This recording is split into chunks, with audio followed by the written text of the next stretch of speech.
G'day again. Back for part 4. Part 4 of Expedition 1. I keep calling it Expedition 5. It's only because I sort of accidentally called it that right to begin with. Thought it was Expedition 5. It wasn't.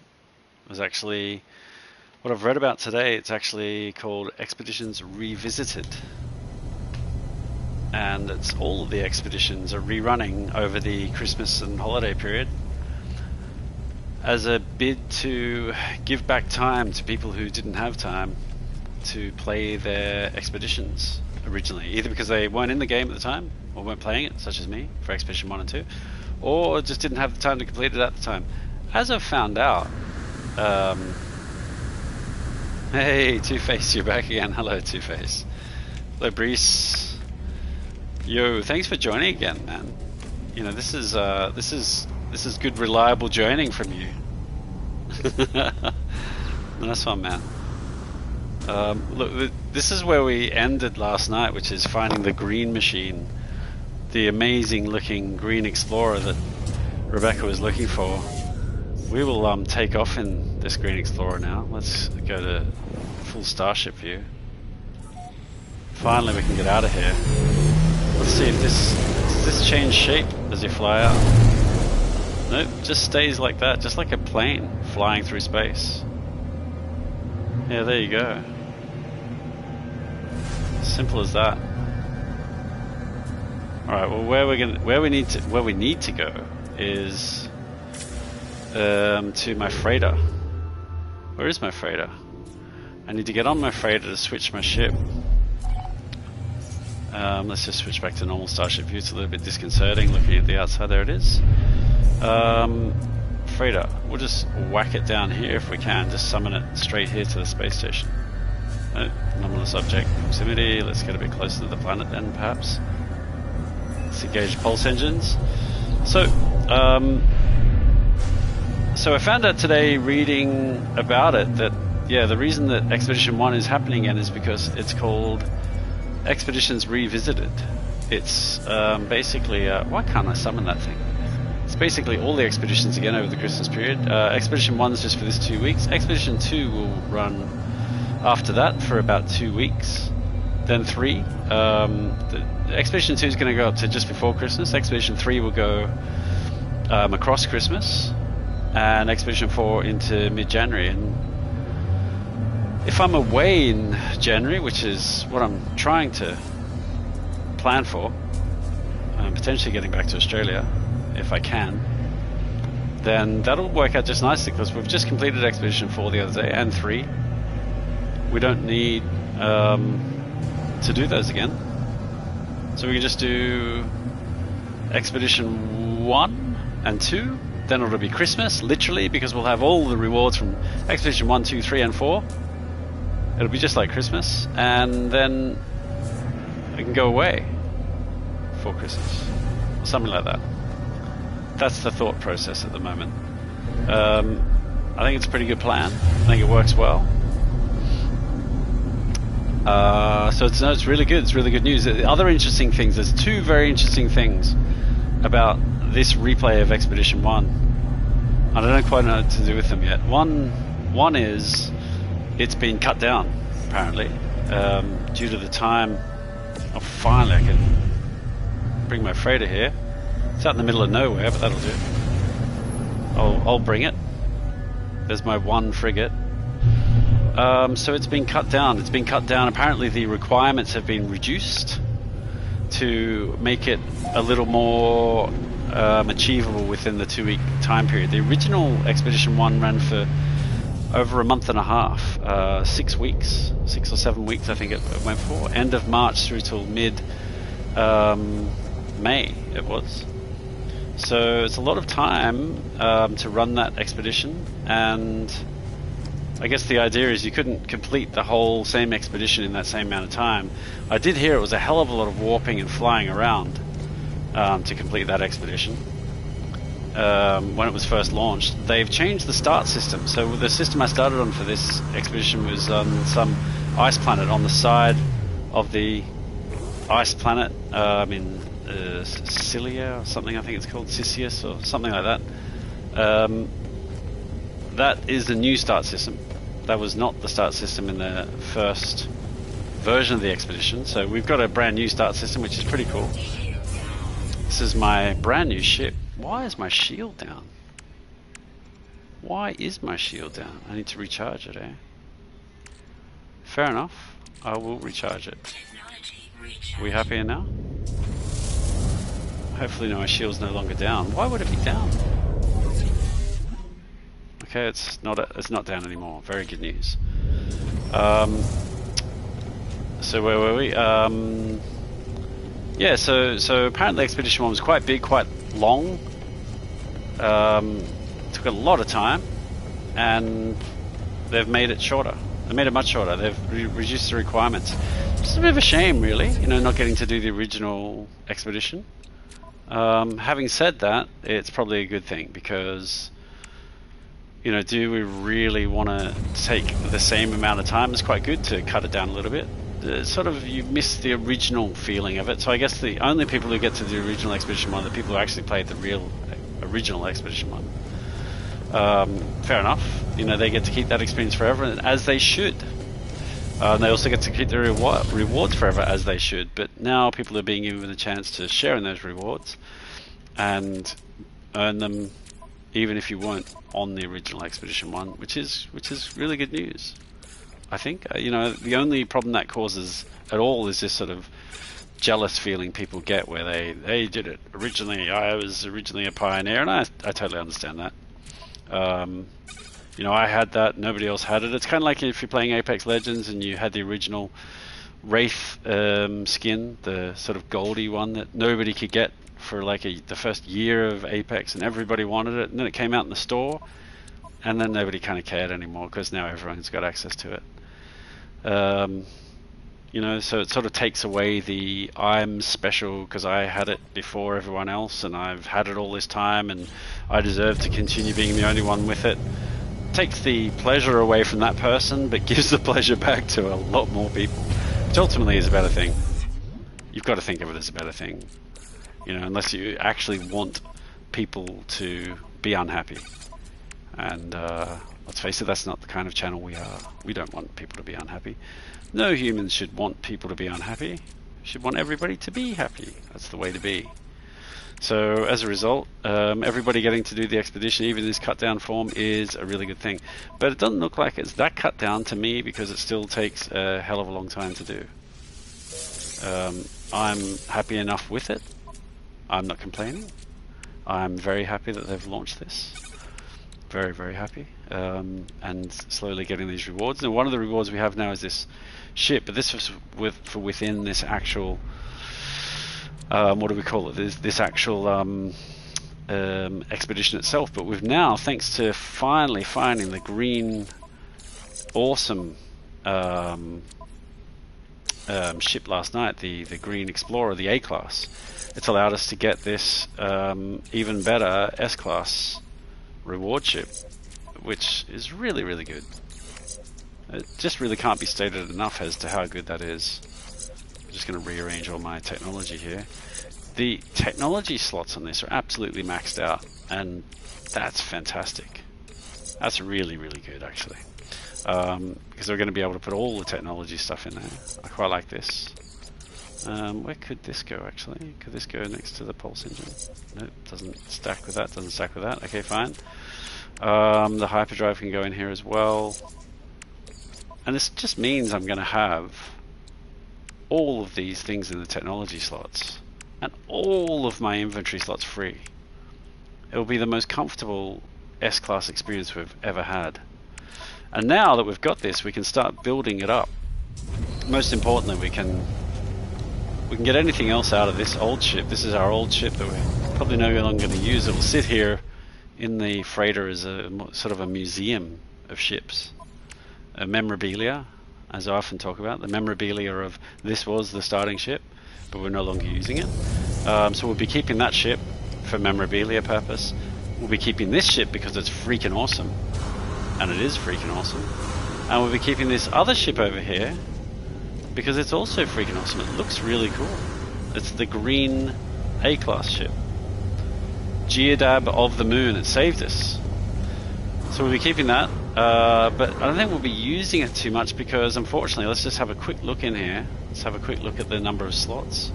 It's got 19 plus 5. Let's just demonstrate what that means to everybody. 19 plus 5 means in the Starship here we have 19 slots. So it should be 2, 6, 5 more is 11, 4 more is 15, and 4 more is 19. That's the 19 slots. Plus 5 technology, 1, 2, 3, 4, 5. So that's all it's got, 19 plus 5 slots. That's not a lot of slots. It's not a bad amount of slots. It's better than the original ship I had, quite frankly, but then we'd have to upgrade that ship, and the upgrades kind of get stuck in the ship. You can't get some of the upgrades out. So once you've upgraded that original ship, you are then sort of stuck with that original ship's upgrades being stuck in there. You can't get them out and put them into another ship. All you can do is dismantle them and use them as parts for upgrades to another ship. As on the other hand, this ship has a whole 33 plus 21, which is enormous, absolutely enormous. 33 slots, you can see the difference here. 33 slots in the main inventory, which is going to allow us to gather a huge amount of resources and things as we go. So it opens up an enormous amount of inventory space, and all of these technology slots as well. The technology in general is good to mix and match because you can get, say, for example, multiple shields here. You can have up to 3 shield improvements, upgrades. They can all sit in here in the technology section. You get another 3 shield upgrades in the general section, and they all stack together. You can't have any more than 3 in either section, but you can stack up to 3 in each section, and they all stack together in the end, so you get 6. So if there's something you want to make strong, and my key example there is the positron ejector, which is the best gun on the ships in the game as far as I'm concerned. You can get the positron ejector, 3 upgrades in here, and then 3 more upgrades in here, and you'll have enormous DPS for it. So it does a lot of damage. And same thing goes with shields. The other things, we don't need it quite so much. A bit of maneuverability is good, a bit of speed is good, but you know, there's limited value. Now that we've finally got this awesome ship, let's upgrade.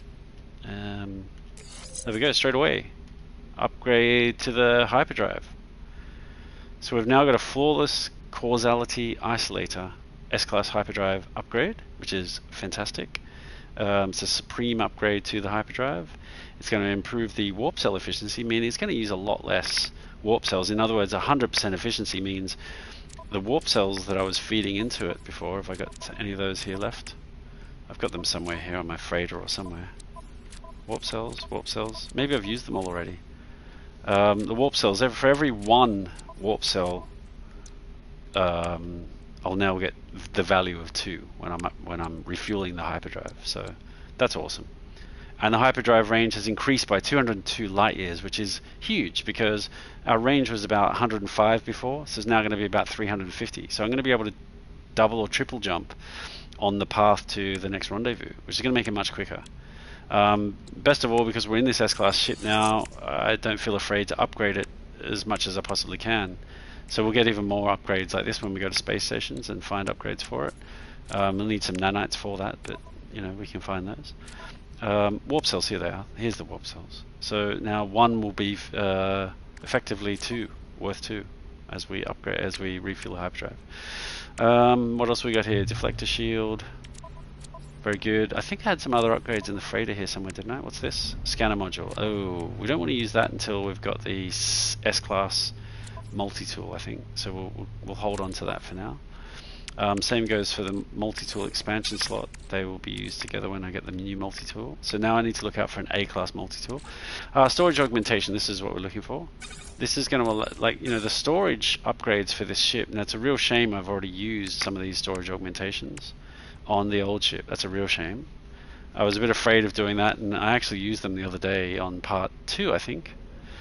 Almost accidentally, because I forgot that I was going to be getting an upgraded ship and an S-class ship, and I just had a mind spasm and used my storage augmentations.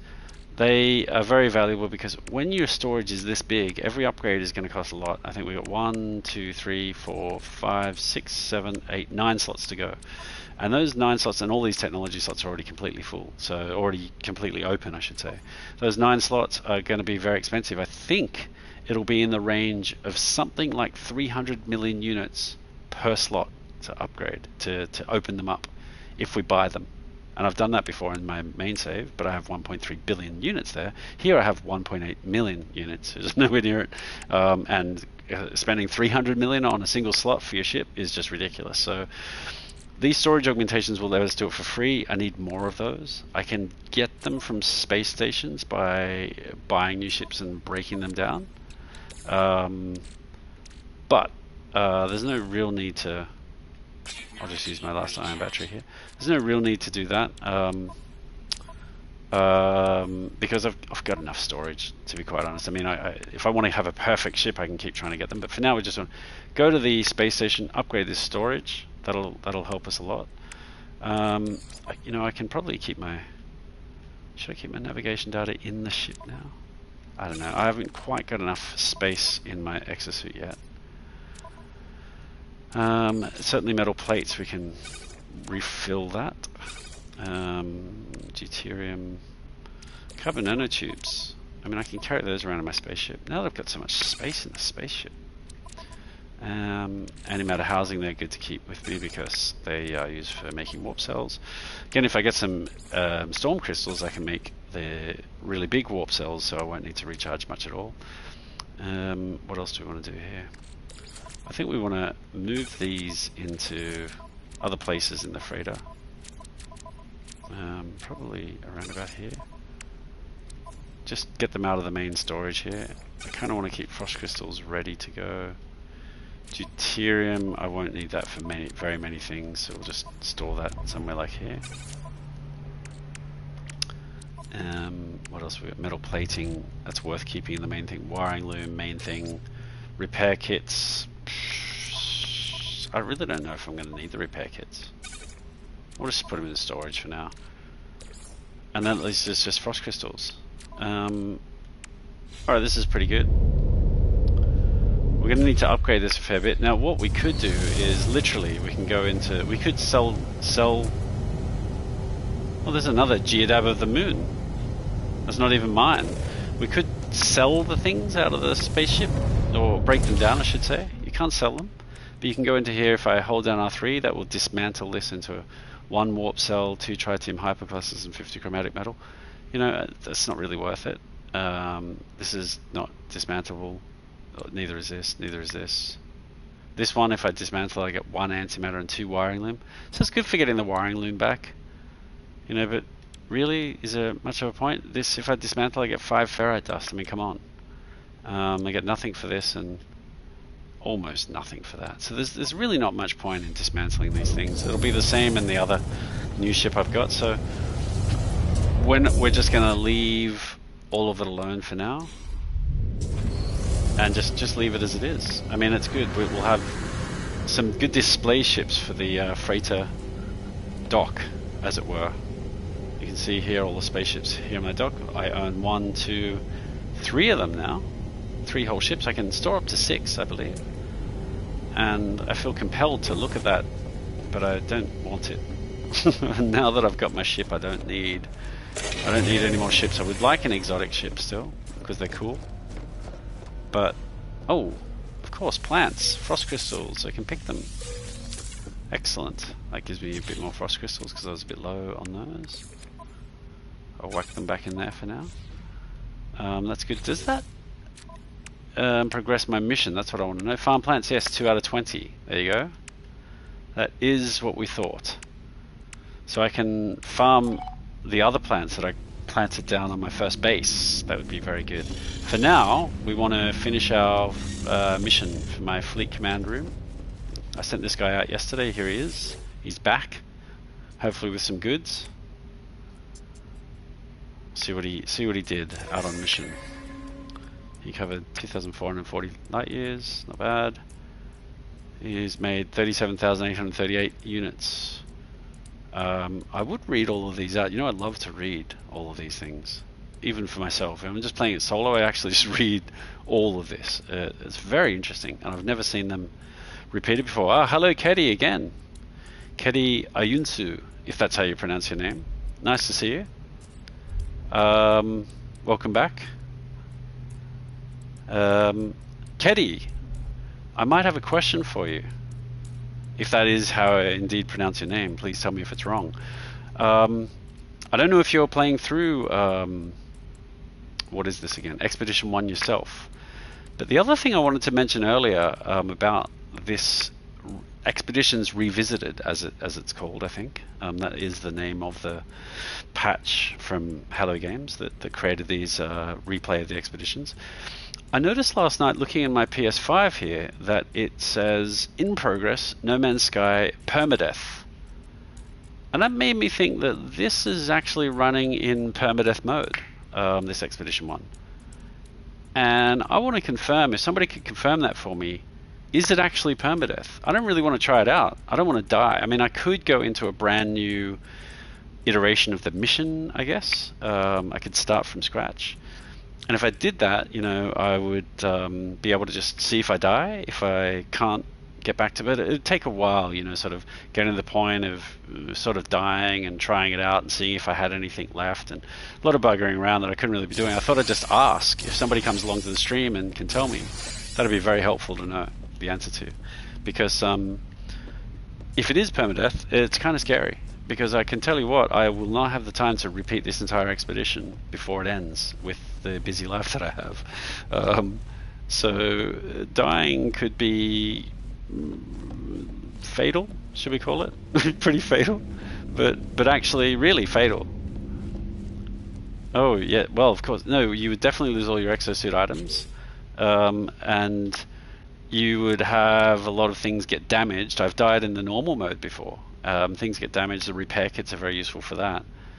But do you die permanently? I think in permadeath the way it works is it will actually you know, it deletes your save, as I understand it. As soon as you die in permadeath, it immediately deletes your save. And what I've noticed in this version is in options, you know, I have no manual save. There is no manual save data here. And if I try and go into here where you would normally be able to create a save point in the normal game, there is no such thing as a save point. You can't make one. I think you can learn the blueprints for save beacons. Yeah, the hardcore mode. But I think that this expedition itself is potentially in the hardcore mode of permadeath, which is fine. I mean, I know how to survive these. I'm a little bit scared of taking on the whispering eggs, because you need, in the expedition here, you need, here we go, you need, where is it? Somewhere here. Ah, here it is. Oh, I see. There you go. No worries, Keddy. A DLC. Well, it's not really DLC for this particular content, this expedition. I'm not sure if you've got the game. I don't know if you have the game. Maybe you don't have the game. But if you do have the game, from the title screen, you can start a fresh game and choose an expedition, and it will start up this expedition that I'm now playing. It's a fresh relaunch of Expedition 1 for the Christmas period that Hello Games have done for us. So this one, Nest Robber, I am particularly concerned about this one, because stealing whispering eggs is certainly not for the faint of heart. It's dangerous, it's scary, and it's easy to die. And I don't know, I'm kind of in two minds. Do I try this as early? You've seen a redacted planet, I see. Hang on, let me just go into the comments page so I can read what you're saying properly. That's going to make it a little bit easier for me. There we go. You saw a redacted planet today. Interesting. Yeah, that's interesting. I don't think I've seen a redacted planet before. Redacted weather. Redacted weather. Now I would I don't know, why would the weather be redacted? I mean, perhaps, like, you know, the people who, so let's say, own the planet said, oh, well, you know, we don't want people to know whether when they come to our planet, should we bring a raincoat and rain boots or not? They, you know, they're going to kind of pretend it's sunny, and then when they get here, there'll be lots of rainstorms, and we can say, surprise, it's wet and rainy here. I can't imagine why you would actually redact the weather. but perhaps. Yeah, no, it's a good point. That is a really good point. Why? Why? If anybody can answer the question why, I would love to know that. You can do that in the comments if you're watching the replay of this, of course. You don't have to do it live. I have noticed that everything in the planet was weird. Well, that's true of a lot of planets, to be very fair, but interesting. Maybe you could tell us that planet in another session. We could actually find the portal coordinates and go to it and check it out live for everyone to see. That'd be really fun to do, actually. You could actually post the portal coordinates at some point if you know how to do that. It's not straightforward, to be very frank, but it is very possible, and I can demonstrate how to do it here if you don't know another time. But for now, we're going to continue on with Expedition 1. I am afraid of Nest Robber, I'll be very frank.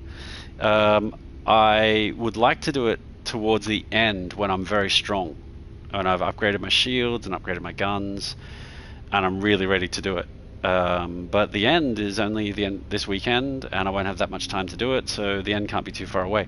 In the meantime, I'd need to get a lot of nanites to upgrade far enough to be able to do that. So, you know. Oh, I see. They have the note faint life, says Keddy. Some planets have this note faint life. Faint life? As in perhaps that the planet is dying, as in the planet is almost dead, as in the planet doesn't have a lot of fauna life on it. Oh, plants, okay. So the fauna. Fauna? No, flora. I do apologize. Flora, fauna, it always sounds the same. Starts with an F, ends with an A, and our human brains just fill in all the letters in between and sort of make it the same word, even though it means a completely different thing. So flora life is low, then I guess that means. Yeah, that's interesting. I'll keep an eye out for that. Alright, so what we're going to do is we've pulled back our ship. We've got a few things to sell here, I do believe. Yeah, we've got a few sac venom, album, pearls, Corvax casing. I think we can sell all of those. Do I have the trade terminal? I can't remember if I got the trade terminal. Did I get the trade terminal? I did get the trade terminal. So I just need to make some microprocessors and I can put my own trade terminal finally in this. Oh, I need carbon nanotubes. Excellent. I'll need 3 of those then. Where were they? Where did I put them again? I put them in Starship, didn't I? Okay, I'll need 3 of those. I'm going to make 3 microprocessors. Oh, I see. Keddy says, it looks like a TV, but in Alien. Looks like a TV, but in Alien. As in a TV in the movie Alien? More like a TV in an alien, I think you mean. Yeah, I've seen some really strange things on planets. I'm gonna say, you know, one planet I went to, and I thought I saw fish, and I thought I saw them in the sky. It was like a bird, actually. I thought I saw a bird, and then I noticed it was a fish, and then I noticed it was flying, and I had like a jet trail.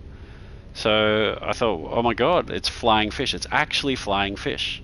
I mean, you can travel this universe for a long time and keep discovering things. It's incredible, and that was incredible. Flying fish. Then I went to another planet. It was actually at the beginning of Expedition 3, I think it was. No, Expedition 4. At the beginning of Expedition 4, the birds were in the water.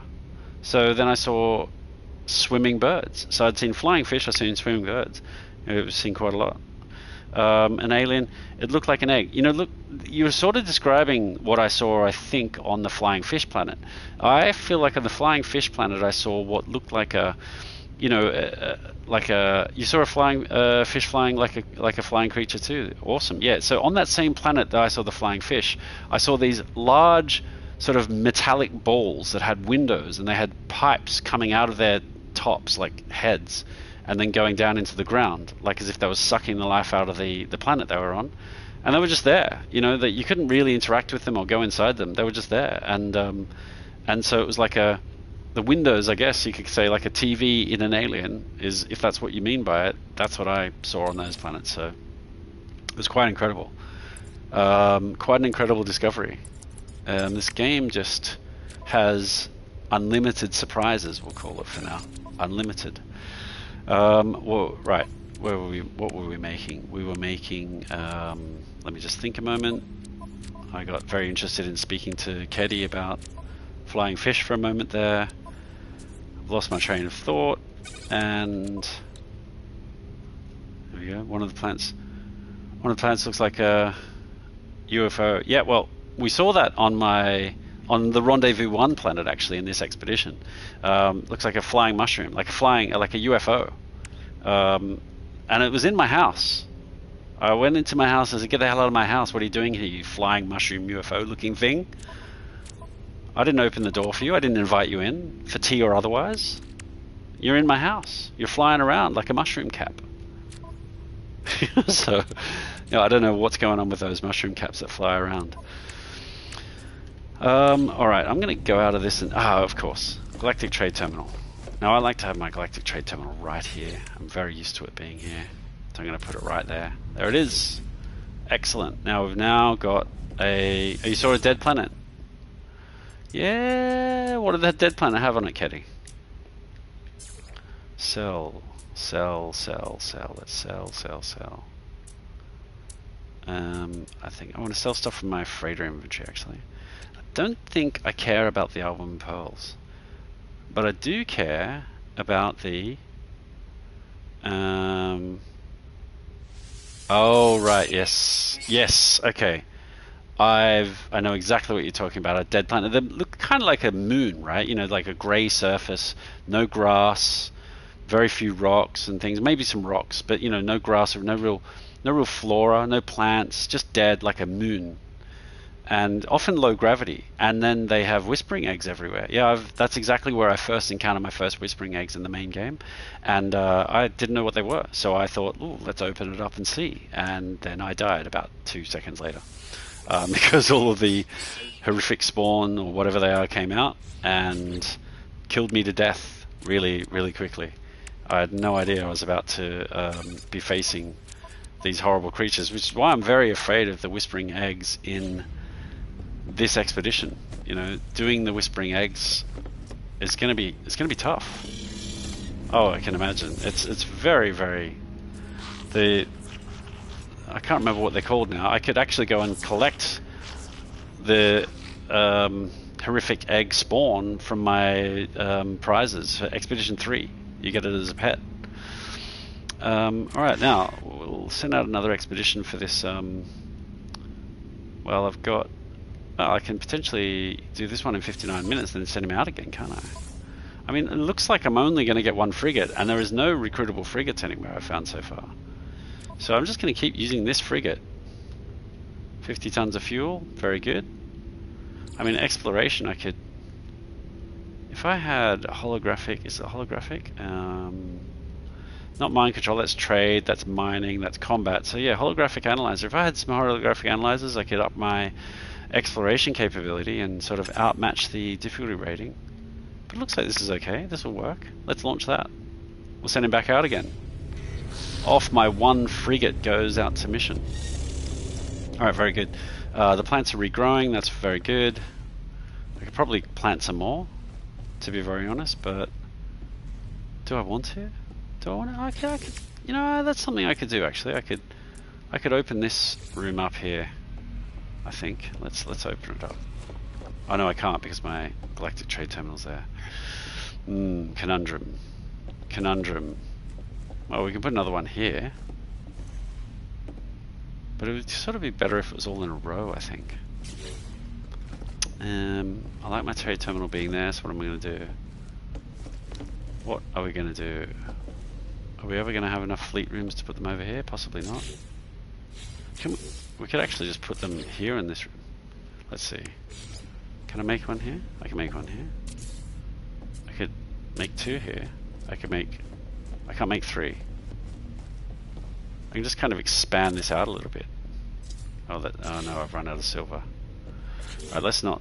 That's a bit too much then. We'll just delete that one for now. Put some more hydroponic trays over here, if it's possible. It is. I'll eventually need some more metal plating. Okay, that's all I can afford. Let's put some more frost warts in there, since I've just picked them. Later on we'll put some more plants over here. Expand the base a little inside the freighter. For now they're regrowing, very good. I think we've done enough on here for now. On the crater, let's... Oh, no, I've just remembered something very important. I meant to teleport. Did I mean to teleport? Which system am I in? I'm in Overran Otis. Have I got the ability to teleport back to Overran Otis? Well, we'll find out. We'll find out right now. Overran Otis, here it is, current system. Excellent. In that case, I can go back to my bases. Let's go back to It's Been a Hoot Colony and pick all the frost crystals. That will get us pretty close to completing task 2 of phase 2. Before we even reach Rendezvous 2. And then we're going to head off to Rendezvous 2 right after that.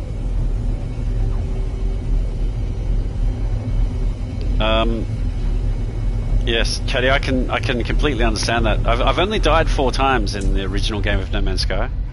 And the first way I died was by opening the Whispering Egg without knowing what was going to come out of it. And that was, I think it would be officially called Scary AF. That's the official term. Now, interesting. I'm looking for this other guy's base. It's not here. Oh no. The other guy who I share the base with had made a sort of a corridor here with a teleporter, and it's gone now. So I'm going to have to make my own. Well, that's a shame. It's very icy here. Now, my plant's still here. They are here. Excellent. I planted these yesterday, and now they're all ready to harvest. So we'll pick all the frost crystals. And then that gives me plenty of frost crystals so I can make glass, which is good. Excellent. And there we go. And just like that, what have we done? How many plants have we harvested now? 13. Now what's really cool is I can now plant some more, I think. Why not? Keep the garden going. The frost garden. It's pretty cold out here. Oh dear.